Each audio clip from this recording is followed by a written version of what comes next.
In February of 1989, in the geothermal heart of New Zealand's North Island, a 41-year-old businessman from the Rotorua region got into his car to drive to Auckland on what should have been a routine 3.5-hour trip up State Highway 1. His name was Alec Newald. He never arrived. For the next 10 days, he was missing from his home, his business, his appointments, and the records of every person who knew him.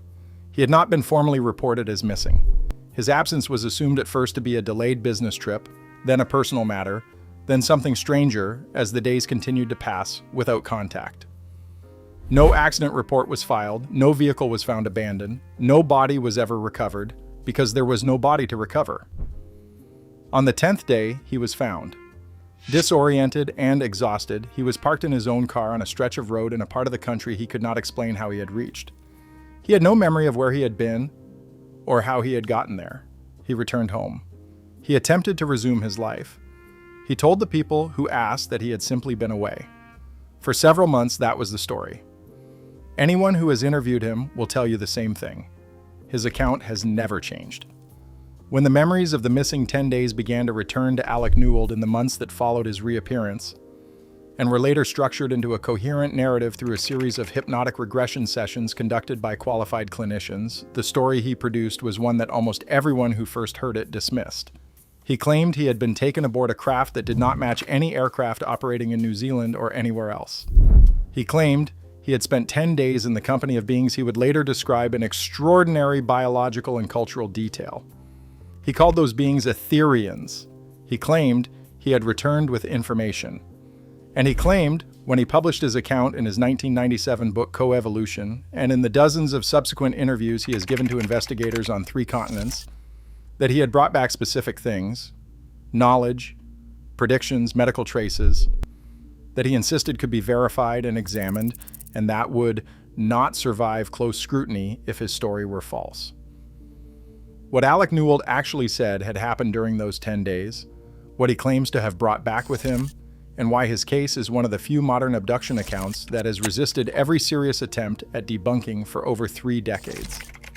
These are questions the small group of researchers who have spent their careers examining his testimony have never been able to fully close. To understand why the Newald case stands apart from most abduction claims, you first have to understand the man himself, and why his profile does not match the pattern that skeptics typically use to dismiss such accounts. Alec Newald was not a UFO enthusiast before February 1989. He was not a science fiction fan with a head full of alien imagery. He was not a spiritual seeker looking for transcendent experiences. He was not isolated, unemployed, or socially marginal, the profile that debunkers often attribute to those who claim extraordinary experiences. He was a businessman. He ran a company. He had appointments. He had employees who expected him to show up. He had clients who expected deliveries. He had a paper trail, invoices, contracts, schedules that documented his movements and his obligations. When he disappeared for 10 days in February 1989, that paper trail did not disappear with him. The business records from that period show a gap. Appointments were missed, deliveries were delayed, calls went unanswered. The documented disruption to his professional life is consistent with his claim of a 10-day absence, an absence that he did not plan, did not announce, and could not explain when he returned. This is significant. Most abduction claims involve missing time measured in hours, not days. The experiencer reports leaving home at one time and arriving at their destination at another time, with a gap they cannot account for. The gap is typically 2 hours, 4 hours, perhaps a single night. 10 days is different. 10 days cannot be explained by confusion, by falling asleep at the wheel, by a momentary dissociative episode. 10 days is a substantial portion of a month. 10 days leaves traces, missed obligations, worried contacts, documented absences that can be verified independently of the experiencer's own testimony. The Newald case has these traces. The people who knew him in 1989 have confirmed that he was gone. The business records confirm that his affairs were disrupted. The timeline is not based solely on Newald's word, it is corroborated by the documentary evidence of his absence. This does not prove his explanation is true. It proves that something happened, that the 10-day gap is real, not a fabrication invented after the fact. The explanation came later. In the months following his return, Newald began experiencing fragmentary memories, images, sensations, moments that did not connect to any experience he could consciously recall. The fragments were vivid but disorganized. They suggested something had happened during the missing days, but they did not cohere into a narrative. He sought help. The hypnotic regression sessions that followed were conducted by qualified practitioners, clinicians trained in the technique, working with Newald to access memories that his conscious mind had apparently blocked. Hypnotic regression is controversial. The mainstream psychological consensus holds that memories recovered under hypnosis are unreliable, that the hypnotic state makes subjects susceptible to suggestion, that the memories produced may be confabulations shaped by the expectations of the hypnotist, rather than accurate records of actual events. This critique is legitimate. It applies to the Newald case, as it applies to every case involving regression-recovered memories. But the critique does not explain everything. Newald's fragmentary memories began returning before hypnosis, spontaneously, without external prompting. The regression sessions organized and elaborated what was already emerging. The core elements of his account were present before any hypnotist touched his case, and the account he produced was extraordinarily detailed. Most abduction narratives are vague. Bright lights, medical examinations, gray-skinned beings with large eyes, fragmentary interactions that the experiencer cannot fully articulate. Newald's account was specific. He described the beings in biological detail: their height, approximately 6 feet, their pale, almost luminous skin, their large eyes adapted to different light conditions, and their soft, almost androgynous features. He described their communication as telepathic, direct, conveying meaning without spoken language. He described their society. This is where his account diverges most dramatically from the standard abduction narrative. Most experiencers describe brief clinical encounters, taken aboard a craft, examined, and returned. The interaction is impersonal, almost mechanical. The beings show little interest in communication beyond what is necessary for their apparent purpose. Newald described 10 days of sustained contact. He described being shown their world, their technology, their social organization, their history, and their concerns. He described conversations, or their telepathic equivalent, that covered topics ranging from their reproductive biology, to their views on human civilization, to their predictions about Earth's future. He described a culture. The beings he called Ethereans were not the inscrutable aliens of typical abduction accounts. They were individuals with personalities, with perspectives, and with what appeared to be genuine interest in explaining themselves and their purposes to their human guest. The level of detail was extraordinary. Critics have argued that this detail is precisely what makes the account suspicious, that the elaborateness of the Etherean society suggests creative confabulation rather than genuine memory. A real experience, they argue, would be fragmentary and confused. A fabricated one can be as detailed as the fabricator's imagination allows. The argument is logical. It is also unfalsifiable.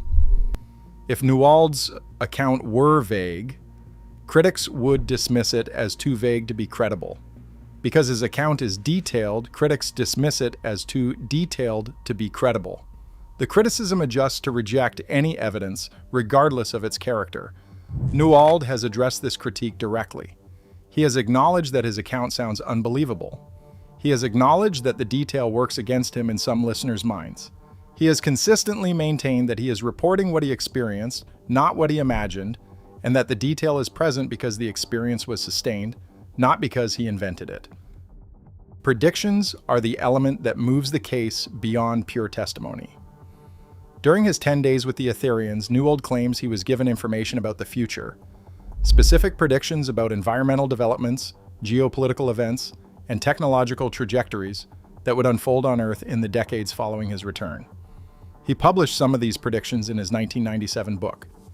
The book appeared 8 years after his experience, but many of the predictions referenced events that had not yet occurred when the book was written. The timeline allows for verification or falsification. Some predictions have aligned with subsequent history. Newald described environmental degradation accelerating in ways that have, in fact, occurred. He described geopolitical instabilities that have, in some cases, manifested.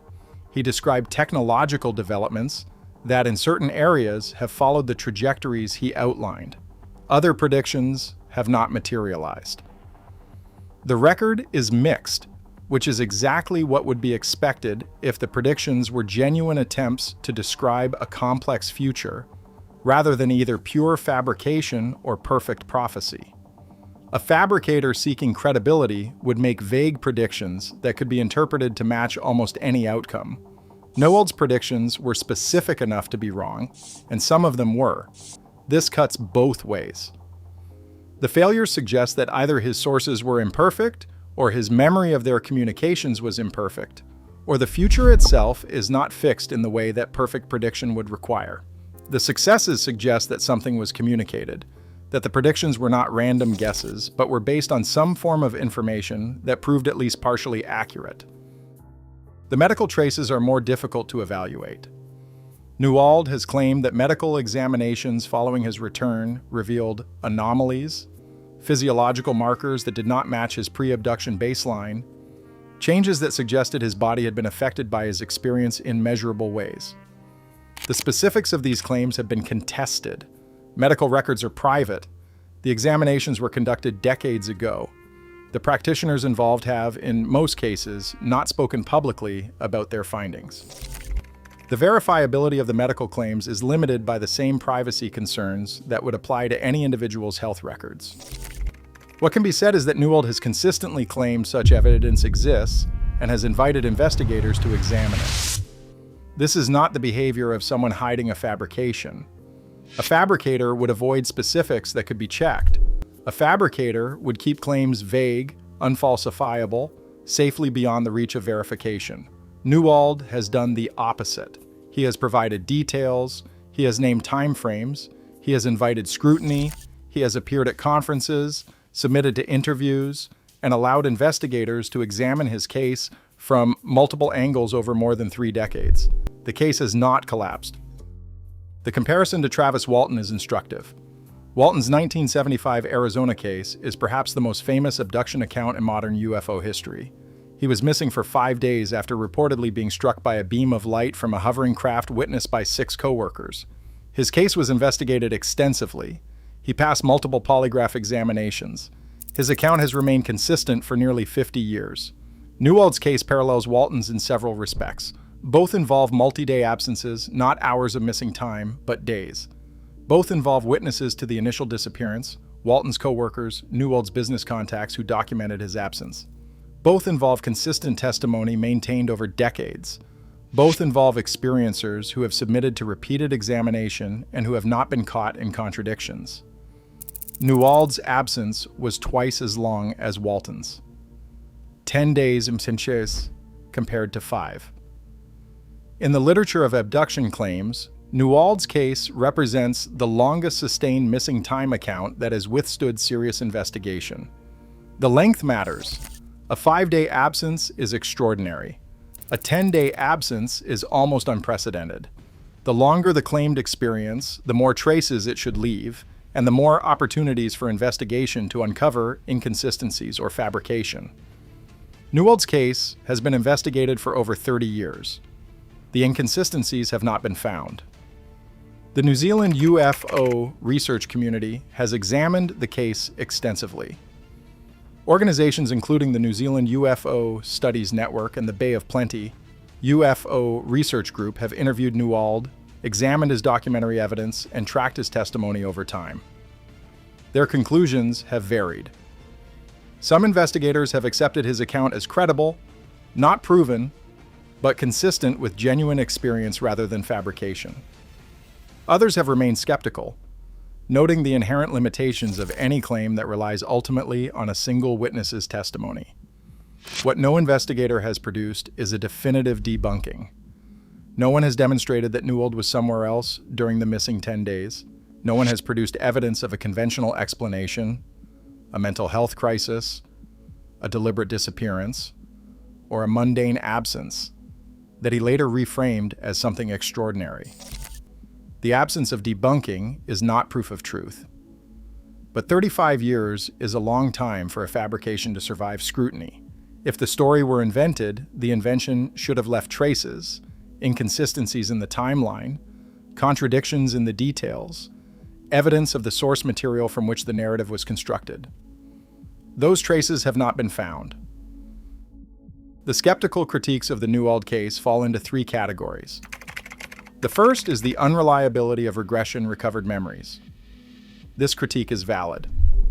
The psychological literature on hypnotic regression is clear. Memories recovered under hypnosis are not reliable evidence of actual events. The hypnotic state increases suggestibility. The memories produced may be shaped by the expectations of the hypnotist, the cultural context of the subject, and the narrative demands of creating a coherent story from fragmentary impressions. This is a serious limitation of regression as proof. The Newald case does not escape this critique. The detailed account of the Ethereans and their world was produced through regression. The possibility that this detail represents confabulation rather than memory cannot be excluded. What this critique does not explain is the 10-day absence itself. The regression did not create the gap. The gap existed before any hypnotist was involved. Something happened during those 10 days. The regression offered an explanation. The explanation may be inaccurate, but the absence remains.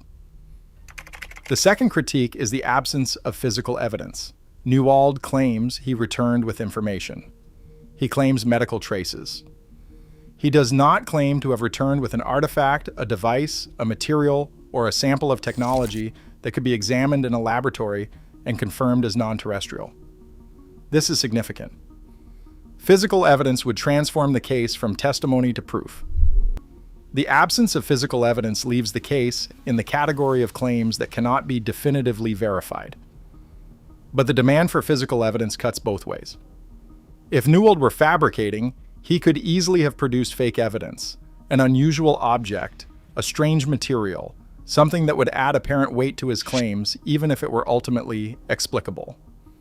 He has not done this. He has not produced fake artifacts. He has not added elements to his account that would be easily falsifiable. He has maintained the same story with the same limitations for over 3 decades. A fabricator seeking attention would escalate. The story would grow. New evidence would appear. The narrative would expand to maintain interest. Newald's narrative has not expanded. It has remained consistent, the same account, the same details, the same limitations, told the same way for 35 years. The third critique is the elaborateness of the account itself. The detailed description of Etherean society, their biology, their history, their concerns, and their social organization strikes some critics as too detailed to be credible. Real experiences, they argue, would be fragmentary and confusing. The coherence of Newald's account suggests construction rather than memory. This critique assumes that an actual extended contact experience would be incoherent. The assumption may be wrong. If someone actually spent 10 days in a structured environment, with beings actively attempting to communicate and explain themselves, the resulting memories might well be detailed. The detail would reflect the duration and intensity of the experience, not the fabrication of it. The critique cannot distinguish between genuine detailed memory and fabricated detailed narrative. It therefore proves nothing either way. Newald has continued speaking publicly about his case into the 2020s. He has appeared on Coast to Coast AM multiple times. He has been interviewed by Linda Moulton Howe and other prominent UFO researchers. He has presented at conferences in New Zealand, Australia, the United States, and Europe. He is submitted to examination by skeptics and believers alike. His account has not changed. The details he provided in his 1997 book are the details he provides today. The timeline remains consistent. The descriptions remain consistent. The predictions, those that have been validated and those that have not, remain part of the documented record. 35 years is a long time to maintain a fabrication. Fabricators typically slip. They contradict themselves. They add details that conflict with earlier versions. They forget what they said and say something different. Alec Newald has not slipped. His case sits in an uncomfortable position, neither proven nor debunked, neither accepted by mainstream science nor successfully dismissed by skeptical investigation. The 10-day absence is real. The consistency of his testimony is real. The detailed account of what he claims happened during those days is documented, published, and available for examination. What remains uncertain is whether the account is accurate, whether Alec Newald actually spent 10 days in the company of beings from elsewhere, learning about their world and receiving information about ours. The evidence does not compel belief, but it does not permit easy dismissal. Something happened to Alec Newald in February 1989. Something took him off State Highway 1 and kept him away from his life for 10 days. Something happened that he remembers, or believes he remembers, in extraordinary detail.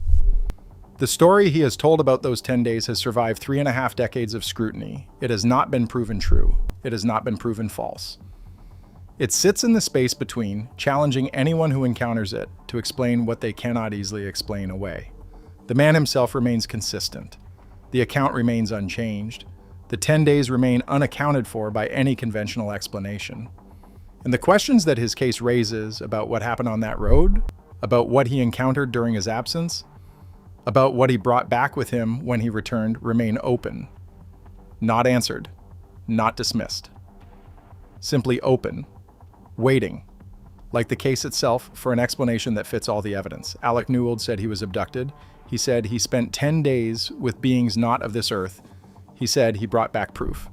35 years later, no one has proven him right, but no one has proven him wrong either. And the absence of disproof after 3.5 decades of investigation is itself a kind of evidence.